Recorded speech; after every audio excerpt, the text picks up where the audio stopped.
Et on s'intéresse ce soir à ce mouvement qui prend de l'ampleur au Liban, la crise des déchets.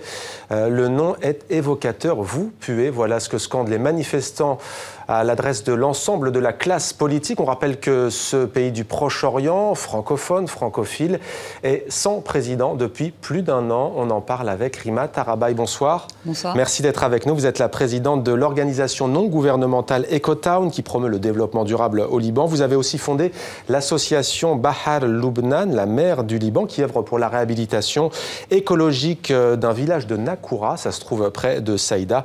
Je rappelle aussi que sur le plan plus politique, sinon on peut dire, vous êtes la conseillère de l'ancien Premier ministre Saad Hariri que vous représentez auprès des institutions européennes.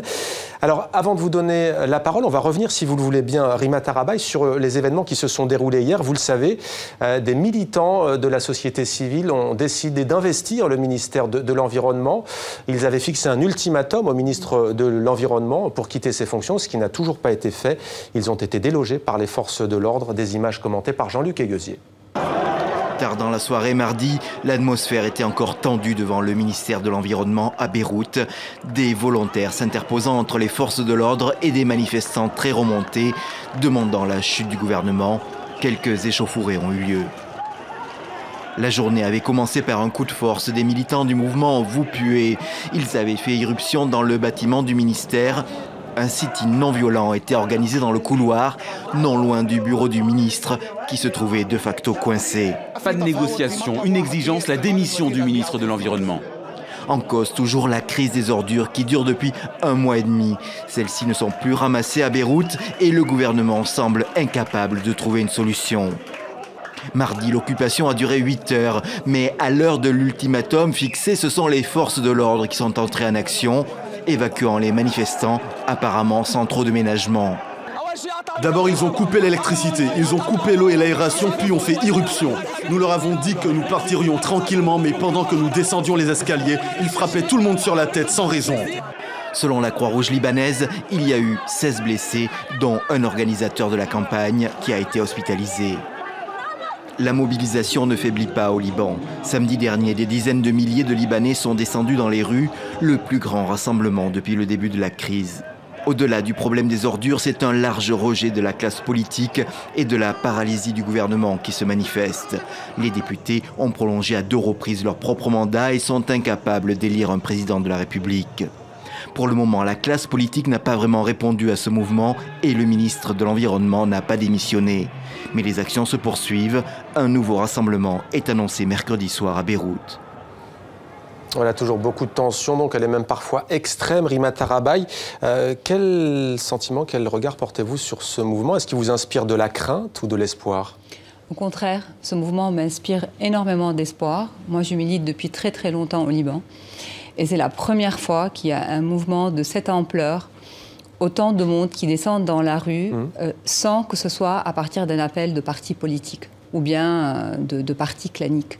C'est la première fois que la société civile, dans son ensemble, d'une manière totalement laïque, sans aucune confession, descend dans la rue. Et je trouve que c'est formidable parce qu'on était arrivé à un certain point où on pensait que la population n'allait plus jamais réagir. Ouais. Et là, les déchets ont fait éclater les choses. Alors les déchets ont fait éclater les choses. Qui sont au juste ces manifestants?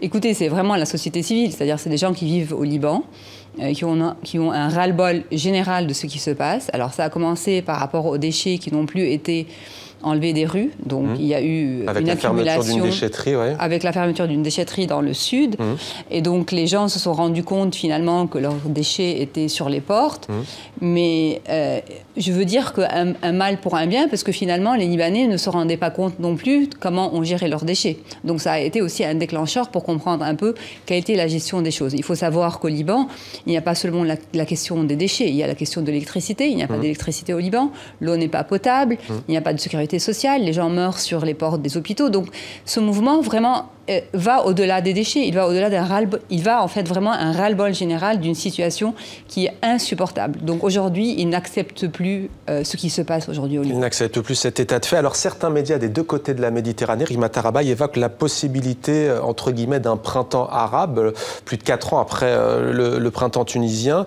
On entend d'ailleurs un dégage, Irhal, comme on a entendu en Tunisie, en Égypte, comme on entend dans beaucoup de capitales arabes. Tout à fait. Enfin, un petit rappel, c'est que le premier printemps arabe avait commencé quand même quelque part au Liban en 2005. Bon, il a été fait à partir après l'assassinat de Rafik Hariri, qui était Premier ministre du Liban, donc, mais ça n'a pas continué. Et pourquoi pas un printemps arabe qui serait en tout cas, qui changerait la donne et que peut-être un jour nous arriverons à un État laïque. Le Liban, n'oublions pas qu'il est toujours quand même basé sur la confession. Le président est un chrétien, le Premier ministre est sunnite musulman et le chef du Parlement est chiite. Donc on a un système confessionnel quand même très important qui interdit tout avancement à tous les niveaux et sur tous les dossiers. Alors justement, votre pays, le Liban, vit sans président de la République depuis plus d'1 an. Vous venez de rappeler cette répartition confessionnelle. Le Premier ministre appartient à votre courant, le courant du 14 mars, courant du futur de l'ancien Premier ministre assassiné Rafik Hariri. Comment expliquez-vous que le Liban vive comme ça au fil des ans, depuis 2005 et même bien avant, avec des crises politiques ? Parce que, si vous voulez, les personnes qui arrivent au pouvoir n'arrivent pas à gérer la crise en profondeur. C'est-à-dire qu'ils sont là pour un laps de temps. Il y a une sorte de consensus au niveau du gouvernement. Le Liban n'a pas de gens qui sont dans l'opposition, c'est-à-dire que le gouvernement actuel regroupe quand même des ministres du 8 mars et du 14 mars, comme vous l'avez rappelé. Par le Hezbollah, on le rappelle. Hein, oui. Le Hezbollah et le général Aoun aussi. Chrétien. Donc, je veux dire, alors à ce moment-là, si vous voulez, quand tous sont d'accord par rapport à une certaine politique et que personne ne critique et qu'il n'y a pas une opposition, comment voulez-vous que les choses avancent? Alors, c'est sûr qu'on lance de grands slogans en disant qu'il y a les questions de sécurité, qu'il y a à peu près 1,5 million de réfugiés syriens, donc les choses ne peuvent pas avancer. Mais bon, à mon sens, ce n'est pas des choses qui sont vraiment sérieuses. Alors, vous êtes militante écologiste, Rima Tarabaï. En quoi, selon vous, donc l'environnement est-il devenu une sorte d'emblème qui cristallise justement les maux du Liban? Écoutez, moi j'avais commencé à Nakoura sur la question si l'environnement pouvait regrouper les différentes communautés libanaises et elles pouvaient dépasser leur appartenance clanique et identitaire et confessionnelle. Et bien là, les déchets, en fait, à regrouper ces différentes communautés qui sont descendues dans la rue sans leur communauté, sans leur appartenance religieuse et ont vraiment exprimé un ras-le-bol. C'est un vrai espoir et c'est un vrai espoir pour le Liban futur, en tout cas que la société civile puisse, avec tout le système qui existe aujourd'hui au Liban, il n'y a aucun parti politique qui n'est pas un parti confessionnel, puisse descendre dans la rue et continuer à faire ce qu'elle est en train de faire. Alors vous avez dit le 1,5 million de réfugiés syriens n'est pas une excuse. Tout de même, il y a une guerre dans un pays voisin, la Syrie. Il y a l'émergence de cette organisation État islamique qui, rappelons-le, a clairement dit que le Liban faisait partie de son agenda. Ça n'aide tout de même pas non plus à avoir un... Non, ça n'aide pas, c'est sûr. Vous savez, la guerre a éclaté au Liban en 1975. D'accord ? La guerre s'est terminée en 1990. Ça fait quand même quelques années déjà qu'elle est arrêtée. Donc, et puis la guerre en Syrie n'a pas éclaté depuis 20 ans, elle a éclaté depuis quelques années. Et la question des déchets n'a pas été résolue depuis très très longtemps. Je veux dire, aujourd'hui, on est en train de subir les conséquences. Ça dure depuis 40 ans à Saïda. Oui, enfin, à Saïda, la question des déchets, elle a été réglée, mais ils ont quand même... Non, je disais, ça dure depuis 40 ans, oui. C'est très long, oui.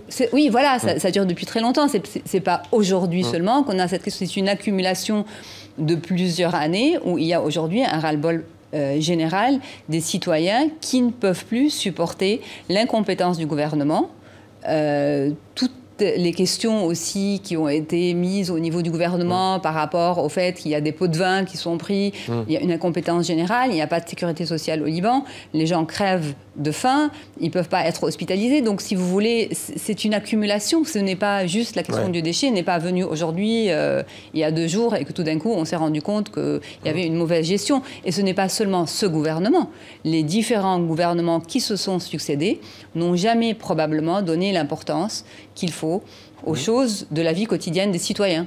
et qu'il y avait toujours les questions, comme vous étiez en train de dire, les questions voilà, sécuritaires, qui étaient toujours mises en avant, et ils ont oublié finalement que le citoyen au quotidien a besoin de boire, a besoin de manger, a besoin de recevoir son salaire, a besoin d'être hospitalisé, et que effectivement les questions sécuritaires sont importantes, mais elles n'étaient pas suffisantes. Alors, je le disais, vous avez fondé Bahar Lubnan, la mer du Liban. Est-ce qu'à votre avis, un mouvement comme celui qu'on voit aujourd'hui dans la rue, voire le vôtre, peut se traduire concrètement par un mouvement politique? On voit les affiches de Bahar Lubnan, concrètement, y compris dans les urnes. Est-ce que c'est possible, ça, au Liban?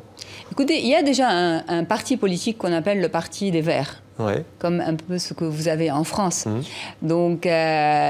Je ne pense pas, si vous voulez, le mouvement actuel n'est pas censé devenir un parti politique. Au contraire, les questions des déchets, les questions de sécurité, les questions du bien-être du citoyen sont censées être des questions communes à tout le monde et communes à tous les partis. Si elles sont mises dans un parti, ça veut dire qu'elles sont diminuées par rapport aux enjeux, à un courant précis.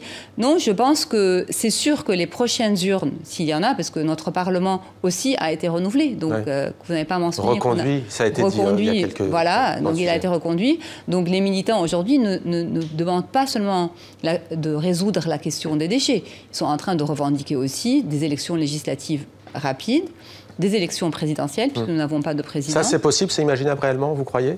En tout cas, si vous voulez, ces manifestants vont rester dans la rue. Alors, il faudrait voir comment le gouvernement va réagir. Jusqu'à présent, les réactions n'ont pas été très, très positives. Il y a eu juste que la police a quand même intervenu et il y a eu de la violence auprès des manifestants. En même temps, le chef du Parlement a demandé à ce qu'il y ait une séance de sorte de dialogue national autour de ces questions-là. Alors, on va voir la semaine prochaine qu'est-ce qui va se passer. Mais les militants, en tout cas, continuent. Et c'est ça ce qui est le plus important, qu'ils restent dans la rue pour qu'ils puissent aboutir à leurs revendications. Alors, vous avez un pied des deux côtés de la Méditerranée. Vous serez encore ces prochains jours à Beyrouth, au Liban. Comment comptez-vous participer à ce mouvement? Qu'allez-vous faire ces prochains jours? Écoutez, moi, déjà, la semaine dernière, j'étais au Liban. Donc, j'ai été en contact avec quelques personnes qui sont fondateurs de ce groupe et de ce mouvement. Donc, je leur ai expliqué ce que nous avons fait. Nous avons commencé une campagne de sensibilisation sur la question des déchets déjà depuis 2003. Nous sommes en 2015. Les choses n'ont pas vraiment évolué. Au contraire, elles se sont même détériorées. Et donc, je suis à la disponibilité, je suis en contact permanent et je vais faire tout ce qu'il faut en tant que citoyenne libanaise pour aider ce mouvement à continuer. Et à Nakoura, dans le sud du Liban, dernier village avant Israël, où en êtes-vous dans votre projet d'un village écologique, en quelques mots? C'est là où les choses ont vraiment évolué, où l'environnement a pu regrouper les différentes communautés. Et bien là, on va inaugurer la première école zéro émission de CO2 au Proche-Orient, voire même sur le pourtour méditerranéen. Rima Tarabaï, merci beaucoup d'avoir accepté de témoigner sur TV5 Monde sur la situation au Liban. On suivra prochainement cela avec vous. Merci à vous. Merci.